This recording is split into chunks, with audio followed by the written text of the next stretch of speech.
ബോച്ചെ പിന്നെ വ്യാപകമായിട്ട് ബോച്ചയുടെ തട്ടിപ്പാന്ന് പറഞ്ഞ ആൾക്കാർ പറഞ്ഞതാ നെയ്യാറ്റിക്കര 2 കുട്ടികളെ മോചിപ്പിച്ച് അവർക്ക് എന്തോ വീട് വെക്കാനുള്ള സ്ഥലമൊക്കെ കൊടുക്കാന്ന് പറഞ്ഞു. വലിയ അലമ്പായെന്ന് തോന്നുന്നു. അതെ അതെ, നെയ്യാറ്റിങ്കര ഏറ്റവും നമ്മളൊക്കെ കണ്ണീര് വന്നൊരു സംഭവം. ഹസ്ബൻഡ് ആൻഡ് വൈഫ് മണ്ണെണ്ണ കൊളുത്തി ആത്മഹത്യ ചെയ്ത അത് ആത്മഹത്യ ചെയ്യാൻ അവരെ പേടിപ്പിക്കാൻ നോക്കിയതാണ്. വരുമ്പോ അത് മേത്ത് തട്ടി വീണിട്ട് അങ്ങനെ അപകടം ഉണ്ടായതാണ്. അപ്പൊ അവരുടെ മക്കൾക്ക് ഞാൻ പോയിട്ട് അവിടെ വീട് വെച്ചു കൊടുക്കാൻ വേണ്ടി ഈ സ്ഥലത്തിന്റെ ഉടമയുണ്ട് ഒരു സ്ത്രീ, നിങ്ങൾ അന്ന് വീഡിയോയിലൊക്കെ കണ്ടു കാണും. അവരുടെ അടുത്ത് പോയി 50,000 അഡ്വാൻസ് കൊടുത്ത് ബാക്കി ഇടപാടുകൾ നടത്താന്നൊക്കെ പറഞ്ഞിട്ട് ഈ കുട്ടികളുടെ അടുത്ത് ഞാൻ പോയിരുന്നു. ഒക്കെ വെച്ച് തരാം, എല്ലാം റെഡിയാക്കി തരാന്ന് പറഞ്ഞു. അത് നോക്കുമ്പോ ഈ പാരന്റ്സ് അവിടെ അതിക്രമിച്ച് കയറി വീട് കുടിയിൽ വെച്ച് ജീവിക്കുകയായിരുന്നു. അതിന്റെ പേരിൽ കേസുണ്ട് ഈ സ്ത്രീയായിട്ട്. അവരെ ഒഴിവാക്കാൻ പോലീസ് വന്നപ്പോൾ ഉണ്ടായ ഒരു സംഭവമാണ്. അപ്പോ ഞാൻ ഒരു സാധനം കൊടുക്കുമ്പോൾ ആ കേസൊക്കെ തീർത്ത് ക്ലീൻ ആക്കിയിട്ട് വീട് വെച്ചു കൊടുക്കാൻ 1 വർഷത്തോളം സമയമെടുക്കും. അതുവരെ എൻ്റെ കൂടെ പോരെ, ഞാൻ എൻ്റെ ഫ്ലാറ്റ് തരാം എന്ന് പറഞ്ഞു കുട്ടികളുടെ അടുത്ത്. അപ്പൊ അവര് വേണ്ട, അഡ്ജസ്റ്റ് ചെയ്തോളാന്ന് പറഞ്ഞു. അങ്ങനെ ഞാൻ ഒരു 2 മാസം കഴിഞ്ഞപ്പോൾ കാണുന്ന രംഗം എന്താണെന്ന് വെച്ചാൽ, ഒരു വ്യക്തി പെട്ടെന്ന് അവിടെ ഒരു ചെറിയ വീട് അങ്ങോട്ട് തട്ടിക്കൂട്ടി. ഭൂമി ആരുടെ? ആ സ്ത്രീൻ്റെയും എഗ്രിമെന്റ് വെച്ച എൻ്റെയും ആണ്. ഞങ്ങളൊന്നും അറിയാതെ ഒരു പെർമിഷനും കോർപ്പറേഷനും ഒന്നും പാലിക്കാതെ ഒരു സാധനം അങ്ങോട്ട് തട്ടിക്കൂട്ടി. അത് പേരെടുക്കാൻ വേണ്ടി ചെയ്തു, പോട്ടെ. ഇനി എന്താ സംഭവിക്കാൻ പോകുന്നതെന്ന് വെച്ചാൽ, അവര് അതിക്രമിച്ച് കയറിയ ഭൂമിയിലാണ് പോലീസ് ഒഴിപ്പിക്കാൻ വന്നത്. ഇനിയിപ്പോ ഞാനും ഈ സ്ത്രീയും കൂടെ കേസ് കൊടുത്താൽ അവരൊഴിയേണ്ടി വരും. പക്ഷെ ഞാൻ പറഞ്ഞു എൻ്റെ ഭാഗത്തുനിന്ന് ഇവരെ ഒഴിപ്പിക്കണം എന്നില്ല. ഇനിയിപ്പോൾ ആ സ്ത്രീക്ക് ഇവരെ ഒഴിപ്പിക്കണമെന്നുണ്ടെങ്കിൽ അത് കാര്യം, നമ്മൾ ഉപദ്രവിക്കാനില്ല. അപ്പൊ അവിടെ എന്താന്ന് വെച്ചാൽ, ഇത്തിരി വൈകിയപ്പോഴേക്കും അവിടെ കയറി ഗോളടിക്കുകയാണ്. അതാണ്. അപ്പൊ ചില മഞ്ഞ ഈ സോഷ്യൽ മീഡിയ നമ്മളൊരു സാധനം വെച്ചു കൊടുക്കാന്ന് പറഞ്ഞ് 2-3 മാസം ഇച്ചിരി വൈകിയാൽ ആ ഗ്യാപ്പിൽ പോയിട്ട് കയറിയിട്ട് ബോച്ച എന്താ പറഞ്ഞേ, ബോച്ച വന്നോ, വീട് വെച്ച് തരാന്ന് പറഞ്ഞോ, വെച്ച് തന്നോ, 2 മാസമായില്ലേ, 3 മാസമായില്ലേ, എവിടെ വീട്, പറ്റിച്ചോ? പറ്റിച്ചു. കയറി അങ്ങ് സ്കോർ ചെയ്യും. ചീപ്പ് പബ്ലിസിറ്റി ഇതൊക്കെ ചെയ്യുന്നത് അല്ലേ? അത് പിന്നെ എല്ലാം പറഞ്ഞു. അതെ അതെ, എനിക്കൊന്നും ബോച്ചയെ കുറിച്ച് പറയാത്ത തെറികളൊന്നും ഇല്ല. ഇനി എല്ലാം ക്ഷാമമായി തുടങ്ങി തെറിക്ക്. ഇനിയിപ്പോ പുതിയതായിട്ട് എന്താ പറയുന്നത്? ഇപ്പൊ വയനാട്ടില് 100 വീട് വെച്ചു കൊടുക്കാന്ന്. വയനാട് അത്യാവശ്യം വീടല്ല, വീട് വെക്കാൻ സ്ഥലം കൊടുക്കാൻ പോവാ. എനിക്ക് 1000 ഏക്കർ വീട് വെച്ചു കൊടുക്കുവോ? വീടല്ല, സ്ഥലം കൊടുക്കാന്ന് പറഞ്ഞു. വീട് വെക്കാൻ ഒരുപാട്. എത്ര ഏക്കർ ഉണ്ട് അവിടെ? 1000 ഏക്കർ ഉണ്ട്. അത് ഈ അത്യാവശ്യം നടന്ന ദുരന്ത മേഖലയ്ക്ക് അടുത്താണോ? അല്ല, 15 കിലോമീറ്റർ അപ്പുറമാണ്. അതൊക്കെ വളരെ സേഫ്. മേപ്പാടിക്ക് അടുത്ത് വരും. മേപ്പാടി. അപ്പോഴേക്കും വിവാദമാണ്.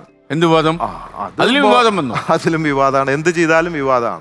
എനിക്കൊന്ന് ബോച്ചയ്ക്ക് ഈ വിവാദം ഇഷ്ടമാണെന്ന് തോന്നുന്നു. വിവാദത്തെ പ്രണയിക്കുന്ന ഒരു കാമുകൻ അല്ലേ? നല്ല ക്യാപ്ഷൻ, അടിപൊളി. ഇനി അതെടുത്ത് ഉപയോഗിച്ചോളരുതെങ്കും അതിന്റെ കോപ്പിറൈറ്റ് നമുക്കാണ്. ഇപ്പൊ ആരൊക്കെ ഒരുപാട് കോപ്പിറൈറ്റ്. ഒരു പാട്ട് പാടാൻ പാടില്ല, എന്ത് ചെയ്യാനും പാടില്ല, ചിരിച്ചാ കോപ്പിറൈറ്റ് പോലെ ഭയങ്കരമാണ്. പിന്നെ ഒരു പാട്ടുകാരൻ ചോദിച്ചില്ലേ കോപ്പിറൈറ്റ്? ചോദിച്ചു. അതാണ്, ഒരു രക്ഷയില്ല. കോപ്പിറൈറ്റിന്റെ കാലമായത് അതാണ്. അപ്പൊ അതുകൊണ്ട് ഇപ്പൊ പാട്ടൊന്നും പാടുന്നില്ല. ബോബി പാടണ്ട, ബുദ്ധിമുട്ടാവും. അല്ല, എന്നോട് ഭാര്യ പറഞ്ഞു, നിങ്ങൾ വേറെ എന്ത് ചെയ്താലും പാട്ട് പാടാൻ. എനിക്കൊന്ന് 1-2 തവണ കേട്ട് വരുമ്പോ പറഞ്ഞു കേട്ടിട്ടുണ്ട്. ഒരു പ്രാവശ്യം കേട്ടു. പിന്നെ മതിയല്ലോ അതിന്റെ ഒരു എനർജി അല്ലേ? അതെ. ബോബി ഇംഗ്ലീഷ് പാട്ടാണോ പാടുന്നത്, മലയാളം പാട്ടാണോ? ഞാൻ മലയാളം അങ്ങനെ വലിയ പാട്ടുകാരൊന്നല്ല. ഇച്ചിരി 4 വരിയൊക്കെ. ഒരു 4 വരി പാടിയാലോ? പാടണോ? അല്ലെ, എന്തോ പാട്ട്? ഭാര്യ കേൾക്കില്ല. അല്ല, ഭാര്യ കേൾപ്പിക്കാൻ. ഭാര്യയുടെ അമ്മക്ക് ഇത് ടെലികാസ്റ്റ് ചെയ്യുന്നില്ലെന്ന് പറയാം. ഓക്കെ. കുഞ്ചിയമ്മയ്ക്ക് 5 മക്കളാണ്, 5ാമനോമന കുഞ്ചുവാണ്. പഞ്ചസാര വിറ്റു നടന്നു കുഞ്ചു, കിട്ടിയ കാശിന് സ്വർണം വാങ്ങി ബോച്ചെ ഗോൾഡ് ഡയമണ്ട്. ഇത് പ്രതീക്ഷിച്ചില്ല. കുഞ്ചിയമ്മയുടെ 5 മക്കളുടെ കാര്യം പറയുമ്പോൾ അവിടെ ഗോൾഡ് ഇടിച്ചു കയറ്റുമെന്ന് ഞാൻ വിചാരിച്ചില്ല. എന്റെ ബോച്ചെ ഇതാണ്. മതി, പാട്ട് മതി. സ്റ്റുഡൻസിനെയൊക്കെ പഠിപ്പിക്കുന്നത് മനസ്സിലായില്ലേ? ഇതുപോലെയാണ്. മാത്രമല്ല, MBA ക്ലാസ് എടുക്കുമ്പോഴും സ്റ്റുഡൻസ് ബോച്ചെ ഗോൾഡ് അല്ലേ? ഇനി പാടാൻ പറയില്ല. ഇത് എനിക്ക് മനസ്സിലായി ഭാര്യ എന്തുകൊണ്ടാ പാടരുതെന്ന് പറഞ്ഞെന്നു കേട്ടോ. ഈ പാട്ട് ഇവർക്കൊക്കെ മനസ്സിലാവും അല്ല, പിന്നെ അവർക്ക് മനസ്സിലായി, അവർക്കെല്ലാം മനസ്സിലായി, അവർക്ക് മനസ്സിലായി. ബോച്ചെ ഈ അന്ന് കണ്ട സീരീസ് ഉണ്ടല്ലോ 18 മണിക്കൂർ 20 മണിക്കൂർ, അതെനിക്ക് ഒരു ബാങ്ക് റോബറി ആയിരുന്നു അല്ലേ ആ സീരീസ്? അതുകൊണ്ടായിരിക്കും വലിയ ഒരു ആവേശത്തോടെ ഇത്രയും മണിക്കൂർ ഇരുന്ന് കണ്ടത്. അപ്പോ ഈ ബാങ്ക് റോബറി അതിലൊക്കെ ഒരു ചെറിയൊരു പ്രണയം ഉണ്ടല്ലോ. Robbery. You are A robber. താങ്കൾ കവി എന്താണ് ഉദ്ദേശിച്ചത്? ഞാൻ ഉദ്ദേശിച്ചത് എവിടേക്കാണ്? ഈ കൊള്ള നടത്തുന്നതിലൊക്കെ തൽപരനാണോ എന്നാണ് എന്റെ ചോദ്യം. കൊള്ളയൊന്നും അങ്ങനെ സീരിയസ് ആയിട്ടൊന്നും ചെയ്തിട്ടില്ല. പിന്നെ ചെറിയ ചെറിയ വീട്ടിൽ തന്നെ സ്വന്തം വീട്ടിലുള്ള അപ്പന്റെ പോക്കറ്റ് അടിക്കുക. വീട്ടിലൊരു കൊള്ളക്കാരനായിരുന്നു. വീട്ടില് ചെറിയ രീതിയിൽ. ഇപ്പൊ ഫാദർ 10 വർഷം എയർഫോഴ്സിൽ ഉണ്ടായിരുന്നു. അതിനുശേഷം തിരിച്ചു വന്നിട്ട് ബിസിനസ്സിൽ ജോയിൻ ചെയ്ത ഫാദറിന്റെ ജ്യേഷ്ഠനായിരുന്നു നമ്മുടെ ജ്വല്ലറി പരന്തരപ്പള്ളി എന്ന് പറഞ്ഞ സ്ഥലത്ത് തറവാട്ടിൽ അവിടെ വെച്ചിട്ടുണ്ടായിരുന്നു.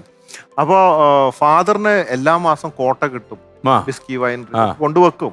പുള്ളി അങ്ങനെ കഴിക്കൊന്നുമില്ല, അവിടെ വെച്ച് ഫ്രണ്ട്സിനൊക്കെ കൊടുക്കും. അപ്പൊ ഞാൻ എന്ത് ചെയ്യും, ഈ വൈൻ എടുത്തിട്ട് കുറച്ചെടുക്കും, വെള്ളം ഒഴിക്കും, കുറച്ചെടുക്കും, വെള്ളം ഒഴിക്കും. ഒരു ദിവസം ഞാൻ നോക്കിയപ്പോ ഫാദർ അവിടെ പോയിട്ട് ഇത് വാങ്ങണ സ്ഥലത്ത് മിലിറ്ററി ക്യാൻറ്റീനിൽ പോയിട്ട് ആകെ പ്രശ്നം. നിങ്ങള് ഞങ്ങൾക്കാണ് സർവീസ് ചെയ്തവർക്കാണല്ലോ ഏറ്റവും നല്ല ക്വാളിറ്റി കൊടുക്കുക എന്നുള്ള വെപ്പ്. എന്ത് വെള്ളം ചേർത്ത തല്ലിപ്പൊളി സാധനം.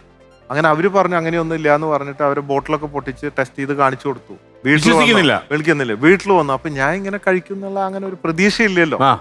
പ്രായം നല്ല പ്രായമുണ്ട്.